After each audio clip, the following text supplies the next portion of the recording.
Y seguimos con más plenario, luego de haber transmitido la reunión de comisión de intereses marítimos, fluviales, pesqueros y portuarios, donde fue una reunión constitutiva, donde se eligió un nuevo presidente luego de del fallecimiento de Héctor Tito Stefani, a quien recordaron durante, se pidió un minuto de silencio, hubo discursos de varios colegas del legislador del PRO, fallecido hace 3 sábados, creo que fue cuando nos enteramos de esa triste noticia. Fue elegido como nuevo presidente el diputado del PRO santafesino Gabriel Chumpitas y se eligió también un secretario. En realidad se hizo reserva para la Unión Cívica Radical para que elija un nombre para ocupar esa secretaría. Y durante el breve debate que se armó, las intervenciones de los diversos legisladores, se hizo hincapié en 2 temas.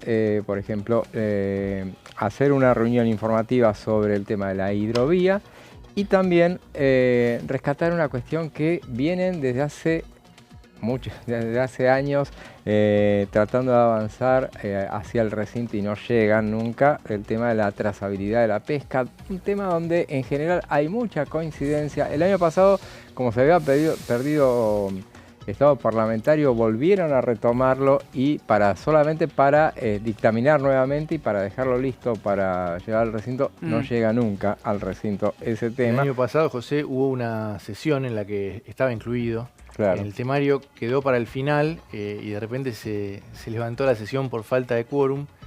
Ahí lo que decían es que había consenso entre los diferentes bloques acá en la Cámara de Diputados para aprobarlo, pero llegó una orden de la Secretaría de Pesca del gobierno. ¿Del gobierno entonces? Del gobierno de Alberto anterior. Fernández. Sí, ya estaba prácticamente a cargo de Sergio Massa y estaba en negociaciones con China. En ese momento, y a eso se le atribuyó el freno. Pero sí, siempre por algo, por alguna razón o por otra, como decías, queda pendiente. Hay muchos intereses sobre esas cuestiones. Cuando un tema así no avanza y cuando se lo deja para el final y después se quedan sin quórum, es porque hay algunos intereses cruzados y es lo que pasaba con este tema, que vuelven a rescatarlo para tratar de ver si pueden avanzar y hay una suerte de compromiso del nuevo titular de la comisión para tratarlo. Y solamente última mención del diputado Stefani. Me acuerdo que cuando se hablaba de quién iba a presidir la comisión de intereses marítimos, justamente decían, y le debe tocar, otros diputados nos decían, le debe tocar a Héctor Stefani, porque hace rato hace méritos para hacerlo y nunca llegaba a presidirlo y finalmente se le pudo dar durante unos meses y desde aquí nuestra mención y en recordación de ese legislador, ese buen legislador que tuvimos. Estábamos hablando de los decretos de necesidad de urgencia, de la reglamentación. Martín, estabas haciendo, nos interrumpieron. Sí, no quedaba tanto, estábamos en el poroteo que si nos guiábamos, decíamos, por los bloques que firmaron el dictamen, ahí los tenemos, más la izquierda, llegarían justo a los 132, que son 3 más de los 129, ¿no? Para reunir el quórum y para asegurar la aprobación del proyecto. Pero el gobierno tiene ahí un margen como para maniobrar y para frenar, porque, por ejemplo, en el bloque Democracia para Siempre hay una disidencia de Carla Carrizo, que ella no está de acuerdo con que con una sola cámara, con el rechazo de una sola cámara, ya quede sin vigencia el decreto. Ella dice que no, que tienen que ser las 2 cámaras. Ahí ya, cuando pasan esas cosas, ya el oficialismo empieza a trabajar, ¿no? El radicalismo, el otro bloque, digamos, la UCR, el bloque conducido por De Loredo, firmó un dictamen aparte que sí que con una sola cámara ya cae el decreto, pero no le fija plazos. Ahí hay una diferencia. Lo mismo la coalición cívica, pero también la coalición cívica firmó aparte, también, aparte de los dos, del Encuentro Federal y el radicalismo, porque también le agrega la posibilidad de que el Congreso rechace parcialmente un decreto. Claro. Entonces, ahí ya ahí se empiezan a abrir, ¿no? Empieza a haber divergencias en cuanto a la postura de la oposición Entonces el oficialismo ahí bueno, tiene confianza y está trabajando, no en ganar la votación, sino en que nunca llegue al recinto este tema. Que bueno, por otro lado, Milei ya adelantó que en caso de que se sancione, lo vetaría, digamos, habría un nuevo veto. Habló algo así como que es un intento de golpe de Estado, así como bastante fuerte el rechazo, y sería su tercer veto en el caso de que se sancione. Pero no está tan fácil para la oposición, por esto que contábamos en la Cámara de Diputados, después también tendría que pasar al Senado. Claro. Quedan pocas semanas del periodo ordinario, así que hay que ver, pero bueno, es uno de los temas que unifica, aún con sus diferencias, unifica para avanzar a la oposición. Y después, bueno, se generan algunas paradojas, como por ejemplo que el PRO no firmó ningún dictamen, cuando hace algunos años presentaron diputados del PRO proyectos para modificar el régimen de tratamiento de los DNU, porque recordemos que la ley vigente fue impulsada, fue elaborada por Cristina Kirchner. Claro. Así que se dan esas paradojas, ¿no? Unión por la Patria modificando esa legislación y el PRO y la Libertad Avanza sosteniéndola. Claro, esas paradojas realmente, bueno, el dato, bueno, el PRO justamente, la señal que dio fue no firmar, por lo menos, pero bueno, se les notaba, sobre todo a quien también copresidía ese plenario, que era la titular de Peticiones, Poderes y Reglamentos, Silvia Los Penato, la cara de que, bueno, se sentía bastante incómoda ante esa situación y no habló durante todo el debate. Bueno, veamos qué decía sobre ese tema la diputada tucumana Paula Omodeo. Nosotros, en la misma línea que el PRO, en ese sentido, no acompañamos el dictamen de la mayoría. Creo que es una ley que, digamos, hay que modificar, la ley de DNU, pero me parece también que en este momento, como se terminó configurando la ley, es una ley que busca de alguna manera imposibilitar o disminuir en gran medida la sanción de los DNU, que puede ser vista como un obstáculo, ¿no?, en este camino de transformación. Entonces nosotros queremos ser muy cuidadosos de no generar cosas que en los titulares parezcan correctas o que en los papeles parezcan buenas, pero que no sea más que un elemento para poder de generar impedimentos u obstáculos a un ejecutivo que está transitando un momento muy crucial y muy difícil para Argentina, ¿no? Entonces, en ese sentido, hay que modificar la ley de DNU, sí, es el momento, no. El dictamen que salió es el mejor o es el camino, creo que tampoco.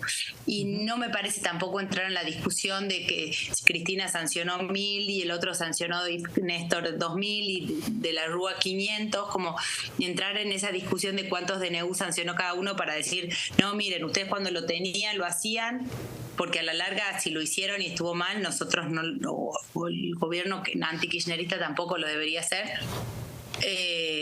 Pero me parece que estamos en un momento donde con un Congreso muy atomizado hay que ser muy cuidadosos de que cercenar gobernabilidad implique cercenar el proceso de cambios que necesitamos para Argentina.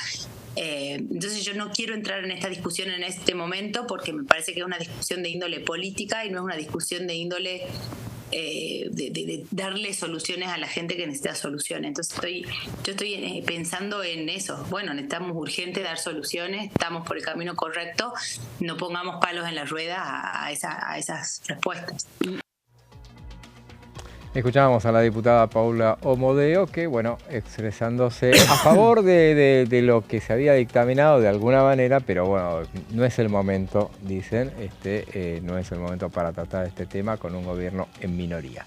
Esta semana decíamos, bueno, una semana de baja intensidad, pero no tanto, tampoco el extremo, porque hay prevista, para el jueves, por ejemplo, hay prevista bien temprano, a las 11 de la mañana, está prevista la reunión de Presupuesto y Hacienda, pero también está prevista, pero no confirmada todavía, una reunión plenario de comisiones, de 5 comisiones. Veremos si finalmente se concreta, porque quieren dictaminar antes de fin de año que es sobre el tema del juego online, de las ciberapuestas, la ludopatía, un tema sobre el cual vienen trabajando intensamente desde el mes de mayo. Este año hubo numerosas reuniones, no solamente con estos plenarios, este plenario que tendría lugar esta semana, que es de prevención de adicciones, acción social y salud pública, comunicaciones e informática, legislación penal y la Comisión de Familias, que la intención es dictaminar finalmente sobre ese tema. No está confirmada, insisto, todavía la reunión para este jueves, pero sí por lo menos la titular de prevención de adicciones, Mónica Frade, manifestó la intención de reunirse, de convocar para esta semana. Veremos si termina afectando la reunión de presupuesto y hacienda, llevándose gente ahí, porque son muchas comisiones y tiene que dictaminar. Ese es el tema clave. 5 comisiones tiene que dictaminar, pero veremos si finalmente se lleva adelante. Es un poco la intención de avanzar sobre esos temas y se trabajó durante todo este tiempo para avanzar con esta iniciativa y llegar finalmente a un dictamen, que es por lo menos la propuesta que tenían para este año. Vamos a dictaminar, vamos a tratar de llevarlo al recinto y si no, lo dejamos para el año que viene, pero por lo menos dejarle un broche en la Cámara de Diputados. Damos vuelta a la página a este tema y ahora nos va a hablar Pablo sobre una propuesta para crear la Agencia de Administración de Bienes del Estado. ¿Eso ya existe o es una modificación de lo que hay? No, es una modificación de lo que hay. Es un proyecto del peronismo, de Unión por la Patria, de Germán Martínez y de otros diputados, obviamente, de UP, pero que lo que busca es,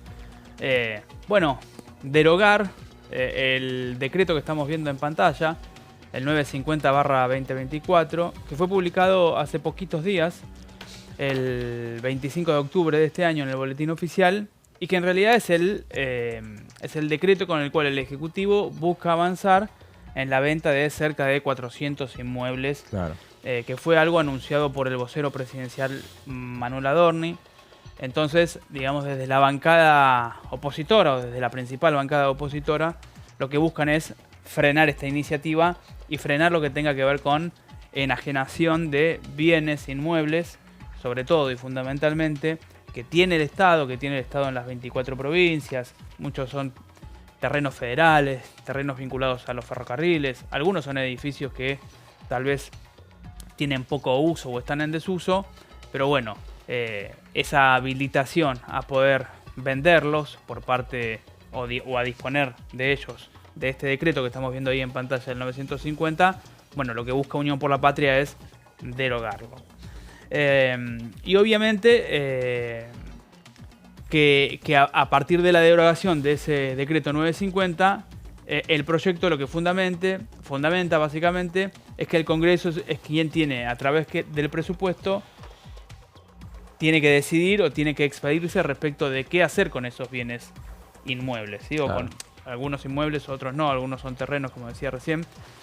Obviamente la AAVE, digo AAVE porque es AA, ¿no? Ajá, sí, Administración de los Bienes del Estado, Agencia de Administración de los Bienes del Estado, es el organismo o el organismo que tiene a cargo la administración de todos esos bienes. Bueno, pero acá lo que propone Unión por la Patria es que todo eso esté reflejado en el presupuesto, en la ley de leyes. Claro. Y que a partir de ahí, en todo caso, se pueda discutir qué se vende, qué no se vende, y más o menos también hablar de una cotización, una tasación, o de cuánto debería el Estado recaudar o recibir por la venta de ese inmueble. La Agencia de Administración de Bienes del Estado, AAVE, va a subastar más de 400 inmuebles y poner en venta otras propiedades para reducir gastos innecesarios. Esto es lo que tiene que ver con el anuncio de la Casa Rosada, con el anuncio de Manuel Adorni. Se estaba hablando también en la Casa Rosada de, ahora que la reunión con los gobernadores radicales terminó, de tener como una especie de netear deudas, ¿sí? Cancelación cruzada de deudas, porque el Estado Nacional les debe a las provincias, por ejemplo, en términos de cajas previsionales, pero a su vez las provincias también le deben a la Nación, por ejemplo, en concepto de deudas de los fondos fiduciarios, refinanciamiento de deuda y demás. Entonces lo que había o lo que se empezaba a armar en la Casa Rosada es una suerte de cancelación cruzada. Que incluso lo hicieron un anuncio también con Lisandro Catalán, creo que el jueves pasado, también hablando de una suerte de régimen, ¿no? Para poder darle un marco a todas las deudas que tienen las provincias con la nación y viceversa, la nación con las provincias. Pero en definitiva, digamos, lo que estamos recogiendo de acá es esta idea del Estado desprendiéndose de todas, de un montón de inmuebles o de bienes, mejor dicho, y Unión por la Patria tratando de derogar ese decreto y de frenarlo. Claro. Y acá vemos, como algo simbólico, que uno de los inmuebles que se va a poner en venta es la sede del ex Ministerio de las Mujeres, Géneros y Diversidad. Todo simbólico. Bien. Claro, que es muy simbólico, exactamente. Y que tiene, un valor estipulado, en realidad, de 12,5 millones de dólares. Que obviamente tiene la potencia discursiva, la potencia de la batalla cultural en la que de alguna manera se siente el gobierno y que, se siente y que lleva adelante, la verdad, para ser más preciso con las palabras. Pero bueno, dentro de todo ese marco, lo que trata de hacer UP es frenar esto. Uno entiende que tiene pocas chances, la verdad, de prosperar una idea como esta. Pero bueno, veremos finalmente qué termina pasando con estos 400 bienes inmuebles. Bueno, veremos entonces a ver si finalmente puede avanzar esa iniciativa. Primero pasa por derogarlo. Claro. O sea, este sería el proyecto, derogaría la iniciativa. No, es un decreto, entendería que no es un decreto de necesidad de urgencia. Vos sabés que no lo rastreé. Me parece que es un decreto. El proyecto plantea la derogación del decreto, sí. Claro. No lo rastreé, pero creo importa, que es un decreto. No estaría justificada la necesidad de urgencia. Claro. ¿Cuál sería la necesidad de urgencia? Sí. De vender los 400 bienes. Plata, necesitamos plata. Ya. Pero bueno. Sí, no. bueno, pero digo, a menos que que lo expreses que lo vas a destinar a alimentos, ¿no? Claro. Si no, no le veo la urgencia. Pero bueno, eso. Claro, la idea es derogar este decreto, que es el 950/2024. No sé si ahí en lo que contaba Martín antes está contemplado lo que tiene que ver con los decretos que no son de necesidad de urgencia. Claro. Digo, por lo de la derogación o cómo tratarlos o no. Sí, tengo entendido que también. Que aplica para todos. Bien. Habrá que ver entonces, porque hablando de decretos, me viene a la mente el 846, que es el que tiene que ver con los canjes de deuda. Y que ese también es otro de los que está en la mira de la oposición más dura y que ese es un decreto que cambia las condiciones para el canjear deuda. Permite los canjes con la condición única de mejorar 2 o 3 requisitos: el monto, la tasa o el plazo. El decreto de necesidad de urgencia lo que establece es que solo se tiene en cuenta el criterio del valor del mercado. O sea, en general el canje de deuda entonces contempla que se tengan en cuenta 2 o 3 requisitos. Pero bueno, en definitiva, ese tema... mejoraría las condiciones para el país. Claro. 3 creo que tiene que tener 2. 2. ¿Puede ser? Por lo menos 2 de 3. Plazo, capital. Es monto, tasa o plazo. Ahí está. Claro. Cristina Kirchner tuvo una reunión con los jefes de bloque, en realidad con los candidatos a vicepresidentes. Hoy, dentro de un rato, va a ser proclamada como presidenta del partido justicialista, y la semana pasada tuvo una reunión con los 5 vicepresidentes, candidatos a vicepresidentes, entre ellos Germán Martínez, el jefe de bloque de diputados, y José Mayan, el de senadores, y les pidió especialmente que apunten a ese decreto, al decreto que están mencionando. Claro, la idea es, si hay un decreto en la mira, bueno, no será el de la AVE. No, a ese en todo caso tienen tiempo y mandan un proyecto de ley. Pero en este caso esto era algo que en el Senado querían avanzar. En realidad querían avanzar la semana pasada para tratar de voltearlo y se ve que no pudieron reunir las cantidades. Esta semana hay un acuerdo tácito entre las dos cámaras de no abrir las puertas del recinto, pero bueno, están viendo la posibilidad de avanzar y bueno, dar una media sanción también, o por lo menos un rechazo en una de las dos cámaras. Recordemos, entre los decretos que tienen un solo rechazo es el el nunca bien ponderado, el 70-24, el 23, que claro, es el mega de diciembre del año pasado. Claro, que sé, bueno, y ese en diputados ya dijeron, está establecido que, bueno, no piensan, ahí no se reúne el número para voltearlos, pero en este caso sí se alcanzó a voltear el decreto sobre los fondos para la inteligencia. En este caso, bueno, el de 846, hay intenciones de avanzar sobre ese tema, pero los números por ahora evidentemente no le dan, porque si no lo hubieran tratado ya de forzar una reunión en una Cámara de Senadores que ha tenido muy baja, ahí sí que hubo baja intensidad durante todo el año. Sí. Está complicado. Sí, hubo comisiones que directamente no se conformaron. Así es. Claro. Ya hubo una discusión fuerte desde el inicio por la conformación precisamente de las comisiones con ese acuerdo entre los 39, como se le decía, ¿no? La Libertad Avanza, que son pocos senadores, pero se sumaron el PRO, el radicalismo, algunos bloques provinciales y los dos peronistas que se fueron del bloque, más Alejandra Vigo, y son 3 los peronistas, ¿no? Bueno, otros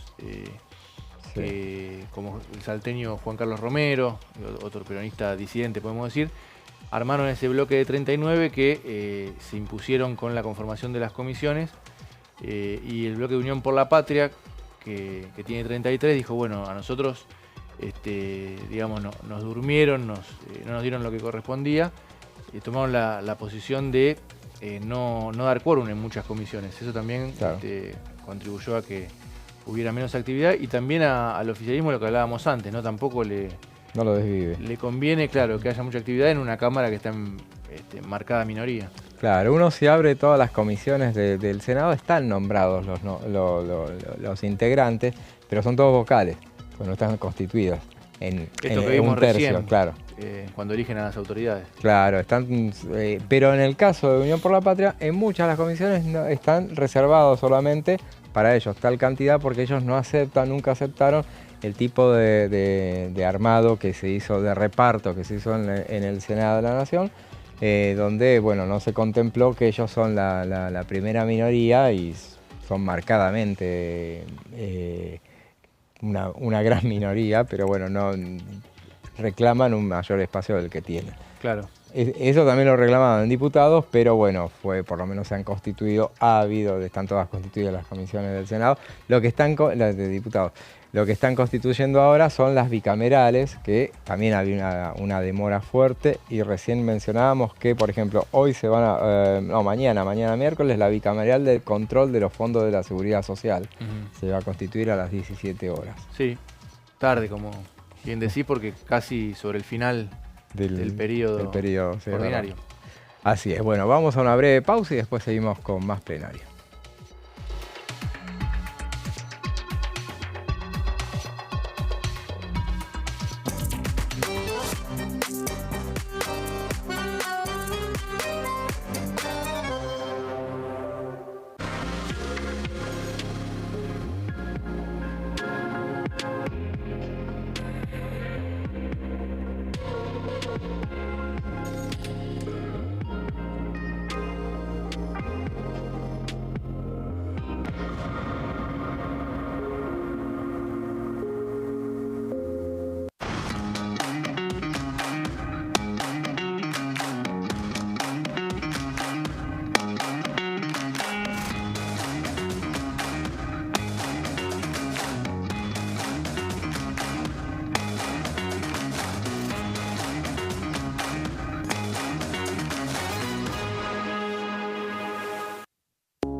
Las sesiones son el espacio donde los diputados debaten proyectos de ley para su aprobación, modificación o desaprobación.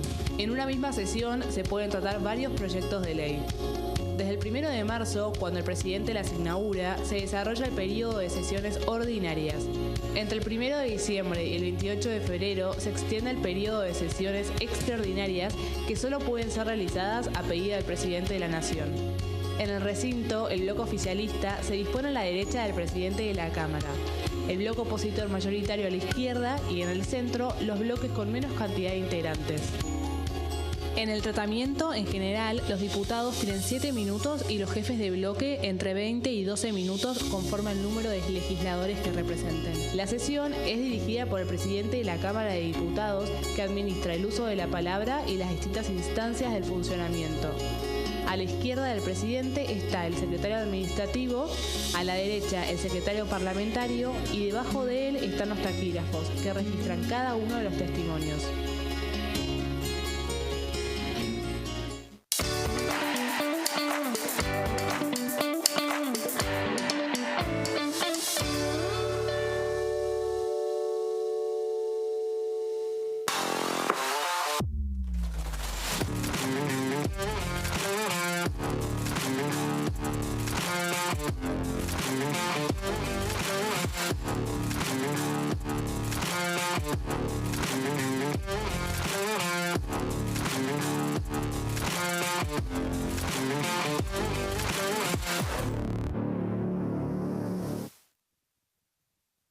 En este momento, millones de niños y niñas tienen desnutrición severa. Algunos están tan débiles que apenas pueden pararse. Pero con tu ayuda podemos salvar a los niños.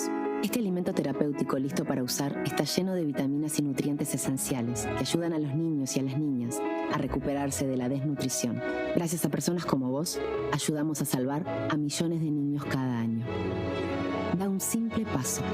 Dona ahora y ayúdanos a seguir salvando vidas.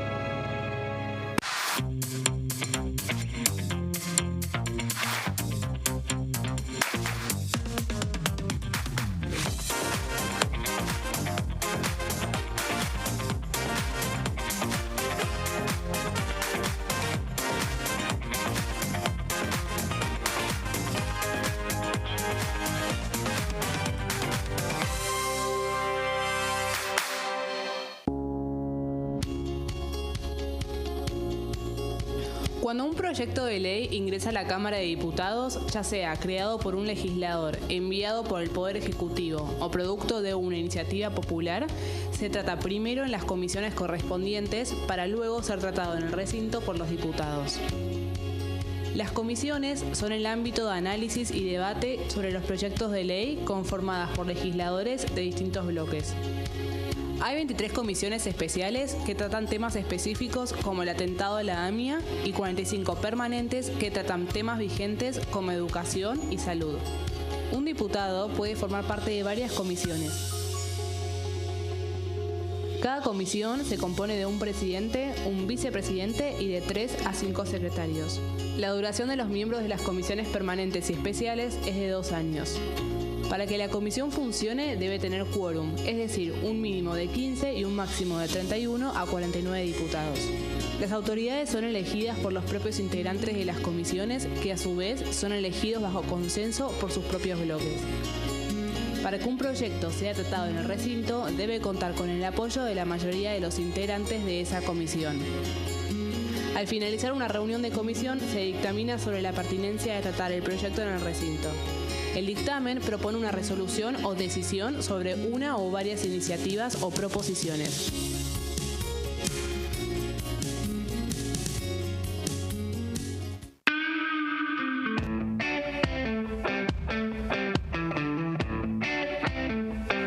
Córdoba, la Patagonia, Buenos Aires. ¿Quién te enseñó esa oración?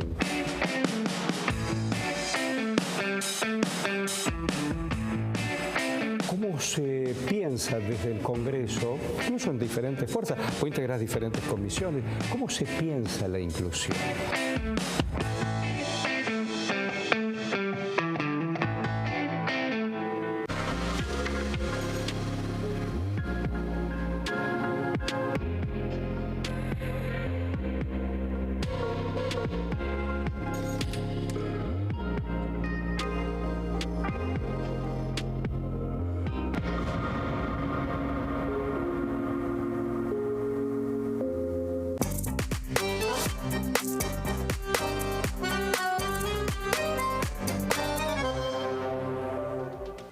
Seguimos con más plenario y decíamos al principio del programa que bueno, hoy es un día cruzado por las elecciones en los Estados Unidos por la importancia trascendental que tiene para todo el mundo.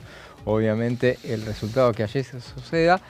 Un resultado que difícilmente se conozca a lo largo del día. Lo más probable es que, bueno, no estén los números para el final de esta misma jornada. Sí, porque viene muy parejo, ¿no? Según las encuestadoras hay que ver si son como acá o realmente van a acertar que va a ser muy parejo. Y también, bueno, la percepción es que puede haber discusión por el resultado, ¿no? Seguro. Sí, sí. Incluso terminar judicialmente. Trump, ya votaron los dos. Trump dijo, nos está yendo muy bien en todas partes, estoy muy confiado, vamos a ganar por amplio margen. Acá no sé si se podría permitir esa declaración, ¿no? Sería... Aunque también el tema de la veda... Sí, pero el tema de la veda igual es difuso, ¿no? Acá sí, también, pero bueno, en ese caso directamente se declaró ganador prácticamente. Es muy particular las elecciones allá, recordemos también se puede votar por correo, hay mucha gente que ya votó, y cuando digo mucha gente es mucha gente, decían que ya hay 70 millones de estadounidenses que ya mandaron por correo, ya participaron de la elección, me parece, pero bueno, son 200 millones, así que es bastante. Sí, ¿Vos tenés un número muy alto, sí. Es similar al de elecciones anteriores, porque no es obligatorio ya el voto. Claro, sí, ese es el dato central, me parece. Pablo tiene los números porque acá convengamos, a ver, explica cómo es la elección allá, cómo es el sistema. La elección es como solía ser en la Argentina pre-reforma del año 94, que es una elección indirecta, es decir, es a través de un colegio electoral. Sí. No es un voto directo, no es que se suman quién sumó más votos, ¿no? Claro. Y el que suma más votos es el ganador. De hecho, en el año 2016, Hillary Clinton, bien digo, sacó nominalmente más votos que Donald Trump, pero sin embargo, por esto del voto indirecto, terminó Trump en la presidencia. Y pasó lo mismo con Al Gore, con claro. George Bush hijo, que también había sacado más votos, pero en una elección que tardó un montón, en 3 semanas creo que. Sí, claro, y además es así también muy discutida, más allá de eso. Muy discutida. Algunos señalaban que la cadena Fox tuvo que ver en instalar el clima del resultado y demás, pero bueno, al margen de eso, lo que sucede es que los estados aportan electores a un colegio electoral. Claro. El colegio electoral tiene 538 electores en total, es decir, 270 es el número clave al que tiene que llegar o Trump o Harris para ganar el colegio y por lo tanto hacerse presidente de los Estados Unidos. Hay una denominación que se utiliza que son los swing states, es decir, que son los estados que son pendulares o oscilantes y que no está claro quién puede ser ganador, que son 7: Pensilvania, Georgia, Carolina del Norte, Michigan, Arizona, Wisconsin y Nevada. ¿Sí? Ahí está un poco, sobre todo en Pensilvania. Yo venía escuchando muchos colegas que están allá en Estados Unidos o que miran con atención la elección y decían que Pensilvania es como muy determinante. Y después cuando vos ganás un estado, te llevas todos los electores de ese estado. Claro. No hay una proporción. Creo que solamente en Maine y Nebraska hay una proporción. Porque ahí son federales de a de veras. Entonces por ahí cada provincia determina la cuestión electoral. ¿Y cuál es el distrito que tiene más electores? California con 54. Y después lo sigue Texas con 40 y Nueva York con 28. Claro. Pero hay estados que tienen 3 electores por ahí. Claro. Que no tienen son tanto los peso. Tierra del Fuego de la vida. Exactamente. Estados Unidos, sí. California sería la provincia de Buenos Aires, si uno puede trazar un paralelismo, y Tierra del Fuego, que es demográficamente la más baja, y si no es la más baja le pegan el palo con La Pampa, ¿no? Uh-huh. Bueno, alguna que otra provincia, o estado, mejor dicho, norteamericano tendrá 3 electores. Claro, no. Pero bueno, son 538 en total, y el ganador tiene que llegar a 270 para poder quedarse, obviamente, con el colegio electoral y con el triunfo. Claro. Recordemos que acá entonces hasta la reforma del 94 también elegíamos según la Constitución de 1854, la original que había establecido, como fue hecha a imagen y semejanza de lo que era la Constitución de Estados Unidos, eso se construyó de esa manera, o sea, con colegio electoral. Y bueno, en ese acuerdo que hubo entre radicales y peronistas en ese momento, bueno, se acordó que entre las cosas que se modificaron fue esa del colegio electoral, que a muchos siguen con añoranza reclamándolo. Bueno, en este caso me parece que fue una concesión que obtuvo el radicalismo porque pensando que le pasaba también que, teniendo en cuenta que había provincias en ese entonces que eran que siempre ganaba el peronismo y que, bueno, garantizaban una cantidad de electores que se le hacía complicado después al radicalismo. Bueno, el otro día escuchaba un análisis de la reforma del 94 en donde Alfonsín parece haber salido ese análisis, ¿no? Sí. Fue como el ganador de eso. Sobre todo visto en el largo plazo, digamos. Menem por ahí quería la reelección. Claro, era lo único que le interesaba, tal vez. Y en el largo plazo. Con el tercer senador, ¿no? Claro, creció tercer mucho senador, el radicalismo. Sí. Ciudad de Buenos Aires, que también vos me podrás decir ahora se lo quedó el PRO, pero en ese contexto. Claro. Alfonsín entendió que era un electorado no peronista. Claro. Claramente. Y con la institución del balotaje. Claro. También, que es lo que le permite muchas veces a ese bloque no peronista, que no tiene por ahí una identidad tan sólida, definida y demás, con un candidato como puede ser Milei o Macri en su momento, ganarle al peronismo, que por ahí te gana en primera vuelta, pero no le alcanza. Claro.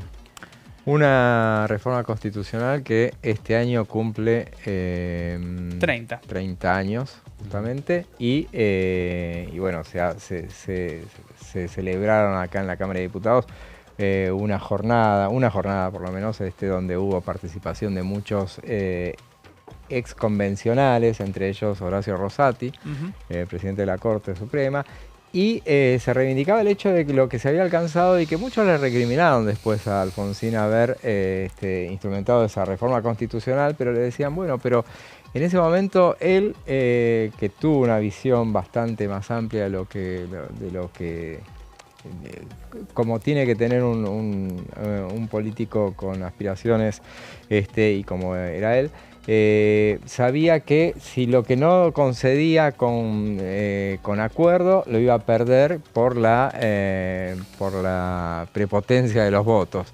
O sea, claramente el oficialismo quería, el oficialismo de entonces, Carlos Menem, tenía interés especial en modificar la Constitución, en cambiar los años, de conseguir la reelección, y lo iba a hacer por plebiscito, si no. Claro. Entonces, bueno, mejor hacerlo y hacer con concesiones y negociar el tipo de reforma que iba a establecerse. Veamos lo que decía volvemos ahora a Estados Unidos, veamos lo que decía sobre las elecciones en el país del norte el presidente de la Comisión de Relaciones Exteriores, Fernando Iglesias. Sí, es una elección que se presenta como muy reñida y con un margen de diferencia muy pequeño en el contexto actual, en el cual las encuestas dan una información bastante relativa con respecto a los resultados. Los fallos han sido muy grandes, especialmente en los Estados Unidos. En la anterior elección es muy difícil de pronosticar, pero lo que se ve es una elección reñida. Yo creo que el favorito es Trump, pero no está de ninguna manera descontado que sea el que gane. Y bueno, veremos qué es lo que opinan los americanos. Hay también, a veces los acontecimientos de última hora también determinan bastante el voto y bueno, va a haber que estar atentos. Hay una visión muy generalizada que, según la afinidad ideológica, al gobierno le conviene que gane Trump porque tendría un apoyo mayor.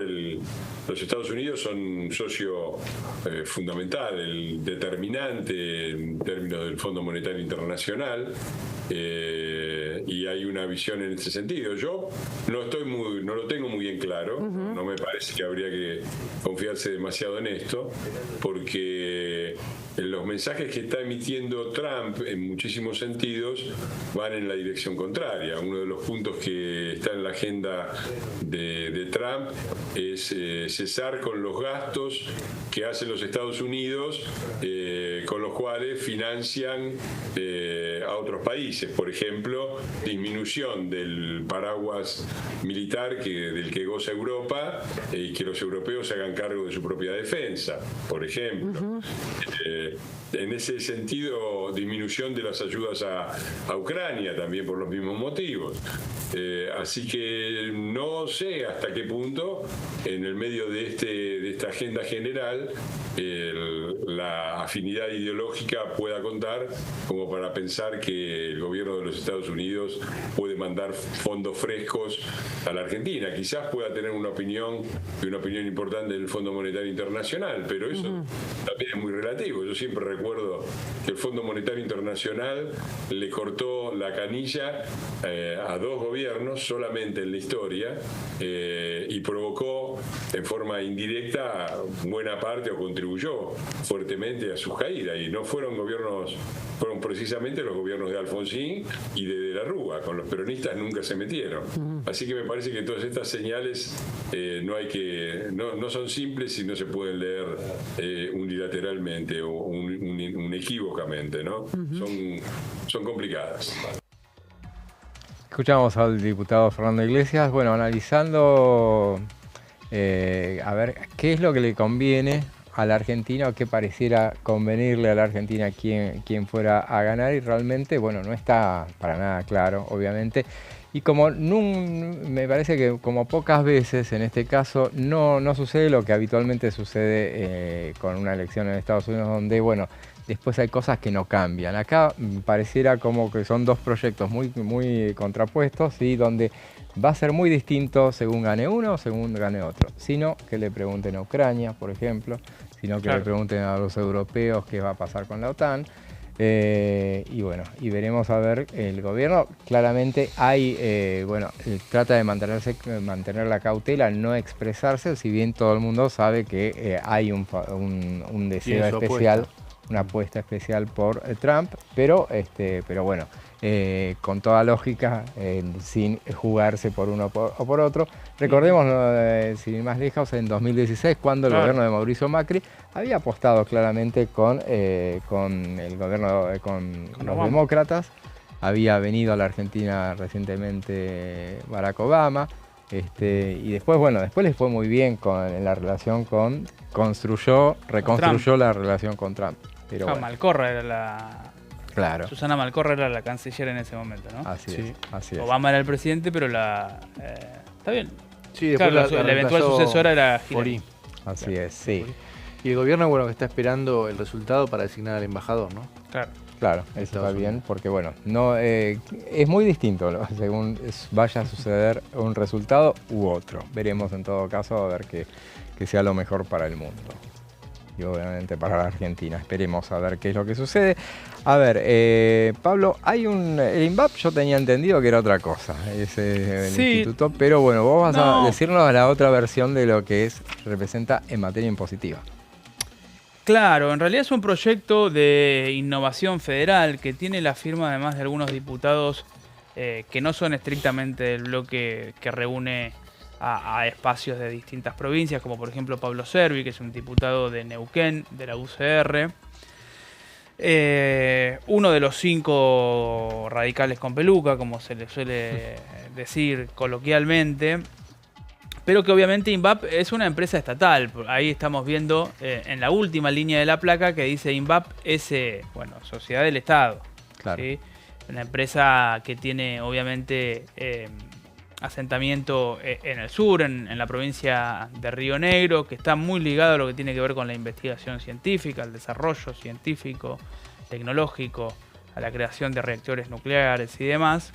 Y lo que propone este proyecto, que es de Agustín Domingo, pero que tiene la firma de los otros integrantes del bloque de Innovación Federal. Agustín Domingo, digamos, justamente es un diputado de Río Negro, del bloque del espacio Juntos Somos Río Negro, que encabeza el gobernador Alberto Beretilnec, y que está dentro de estos 8 federales, ¿no? Donde hay salteños, misioneros y rionegrinos, acompañan sus compañeros de bloque y además otros, como acabamos de mencionar a Servi, con la idea de que INVAP se le exima de impuestos. Es uno de esos proyectos que uno dice en el PRODE, que hacemos habitualmente en este juego que hacemos periodístico, tiene chances limitadas. Claro, triunfo, empate, derrota. Y yo le pongo más cerca a la derrota. No gastas un doble. No. Pero bueno, no deja de ser interesante y no deja de ser uno de los tantos proyectos que obviamente... Bueno, pero un gobierno que vino a sacar impuestos, así que esto... Por ese lado le pueden entrar al tema. Ahí tenés un argumento, por ese lado se le puede entrar al tema, pero ahí lo que vemos, bueno, es que se exime, la idea es eximir de impuestos de importación, de tasas de servicios portuarios, aeroportuarios y cualquier tipo de gravamen en lo que tiene que ver con bienes de capital que sean adquiridos por INVAP. Los bienes importados estarán también exentos de impuestos internos y de los impuestos que están establecidos dentro de lo que es el valor agregado, que básicamente es el IVA, ¿no? Es lo que conocemos como IVA, las siglas IVA, impuesto al valor agregado.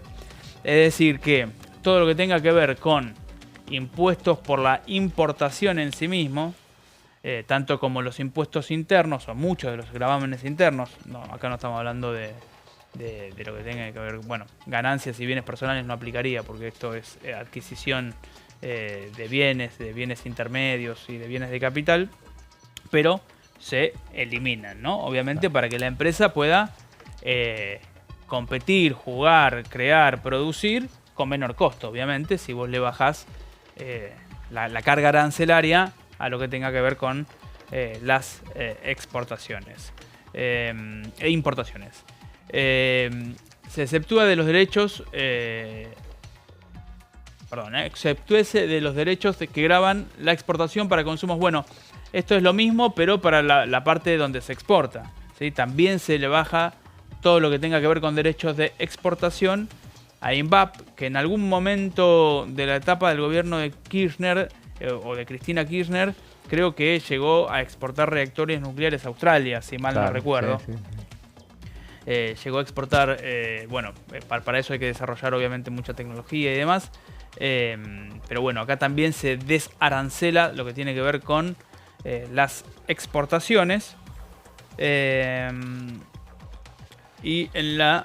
No sé si tenemos... Y no tenemos más placa, perfecto. No. Pero básicamente, proyecto de diputado rionegrino y de los federales que tiene como objetivo bajarle los impuestos, tanto a la importación como a la exportación, específicamente para esta empresa, que es INVAP, que es una empresa estatal, y que, como decíamos recién, tiene que ver con desarrollo de tecnología y con desarrollo científico. Investigación aplicada. Investigación aplicada, exactamente. Es el nombre. Y la idea es, esta INVAP estaba incluida dentro de las empresas no privatizables. Claro. Creería que fue incluida. Veremos después qué suerte corre, porque obviamente el gobierno, cuando en la ley bases sacó todas esas empresas que estaban en el listado original, aclaró que, no van por ley base, pero nosotros seguramente haremos el intento o por leyes específicas por cada uno, o iremos encontrando los distintos mecanismos. Pero sí, es una empresa insignia, diría, y muy representativa de lo que tiene que ver con ese sector de la Patagonia, digo, no tan al sur, sino Río Negro y demás, donde hay además muchos... hay también otras casas de estudio, pienso en el Instituto Balseiro y demás, que están muy ligados al desarrollo de vuelta científico y tecnológico. Bueno, veremos entonces a ver qué posibilidades tiene ese proyecto de avanzar. Hoy hubo reuniones de comisión, la primera que se realizó, decíamos la más trascendente en todo caso, que como se había anticipado, era un plenario de la Comisión de Mujeres y Diversidad y Legislación del Trabajo, donde se debatió sobre la prevención y erradicación de la violencia contra las mujeres, la ley 26.485. Fue un debate bastante amable, teniendo en cuenta que se trataba de una ley que había sido consensuada por todos los sectores. Había acuerdo entre todos, se abordó la modificación del artículo 6º, incorporando la violencia y el acoso sexual contra las mujeres en el contexto laboral y académico. Y sobre el tema, en el debate, ¿cuál fue la cuestión que vino a cuento? Fue el tema de que había sucedido, que fue descubierto a lo largo de este año, esa situación que involucró al periodista Pedro Brigger. justamente que había, bueno, se supo esas situaciones de acoso que había tenido en el ámbito laboral, en el ámbito también académico. Bueno, fue una cuestión que bueno, fue mencionada, y se mencionó reiteradamente a las periodistas que habían participado en la difusión de ese tema. A mí me parece que hubo una omisión, porque no se citó al caso de un colega tuyo, un colega nuestro, un compañero tuyo, Alejandro Alfi, que fue el que visibilizó toda esa situación que habían vivido estas colegas, porque fue quien lo puso en las redes y lo publicó después. Bueno. En el diario, sí. Sí, fue el que reveló varios casos. Primero creo que fueron 5, después se fueron sumando, ¿no? Claro. Inclusive se la jugó porque, bueno, tuvo amenaza. Él cuando consultó con Pedro Brigger le dijo, bueno, mirá que te voy a hacer juicio, en todo caso. Y bueno, después pidió perdón. Después pidió perdón. Bueno, claro. Durante el debate de hoy, después sobre el final en el que hablaron varios legisladores y legisladoras, hablaron como invitadas Nancy Pasos y Agustina Canfer al final, y bueno, que contaron la situación que bueno, sufren las mujeres muchas veces en el ámbito laboral, en ese caso particular que habían experimentado. Creo que Canfer sí, Nancy Pasos no, pero bueno. Pero ella acompañó el reclamo. Claro, junto, ¿no? Que lo habían hecho, inclusive cuando vinieron las periodistas, lo habían hecho, creo que hicieron una conferencia de prensa en el Senado. En el Senado, sí. Lo hicieron ahí y después, bueno, vinieron sobre... Tendremos este año la sesión, esa sesión de fin de año justamente, en la que se tratan los proyectos de consenso, que era una tradición, y el año pasado, si no me equivoco, no hubo. No hubo, claro. ¿No? Que fue uno de los primeros años, yo que tengo memoria, que cada diputado, incluso los que se van, ¿no? Los que terminan el mandato, aprovechan para colar sus proyectos en una sesión sin confrontación, acordada. Claro. Que no tiene mayor debate, que se aprueban esas... Se aprueban paquetes de proyectos porque no tienen tanta discusión. Bueno, veremos este año si vuelve esa sesión. Antes que pierdan estado parlamentario, y uno recuerda, por ejemplo, hay ahora por estos días, y bueno, no vamos a tener tiempo para avanzar sobre el tema, pero hay una cuestión que, por ejemplo, están agitando en el Senado reclamando el tratamiento de lo que se recuerda como el agujero azul, que va a perder estado parlamentario si este año no es... ya tiene media sanción de diputados, y es uno de esos proyectos que están en el Senado. Graciela Camaño lo impulsaba, ¿no? Lo impulsaba en su momento. Hubo 2 reuniones informativas donde se escucharon voces, sobre todo en la primera no, pero en la primera, bueno, se había hablado, fue en septiembre, donde habían hablado sobre los que están a favor. Y en la siguiente hubo empresarios y sectores ambientalistas, también sectores donde decían las dificultades que había para establecer el tratamiento de ese tema, porque, bueno, son esos proyectos muy ambiciosos que después no tenés con qué hacerlo realmente, porque implicaba hacer un área marítima demasiado grande, pero tenés que protegerla. Claro. ¿Y con qué la protegés si no podés ni siquiera proteger? Sin presupuesto. Claro, sin presupuesto. Así que en el pro de que... En los famosos PRODES. En el pro de las leyes, ese tiene muy pocas chances de avanzar, y ahora justamente está la expectativa de que lo salven del estado parlamentario, pero será muy, muy difícil en el Senado. Martín, será hasta mañana. Hasta mañana, José. Y con vos, Pablo, nos vemos el jueves que viene. Así es. Con ustedes nos reencontramos mañana a partir de las 15. Ahora los dejamos en compañía de los compañeros de Pasos Perdidos, Amanda Alma y Fernando Fraquelli. Será hasta mañana.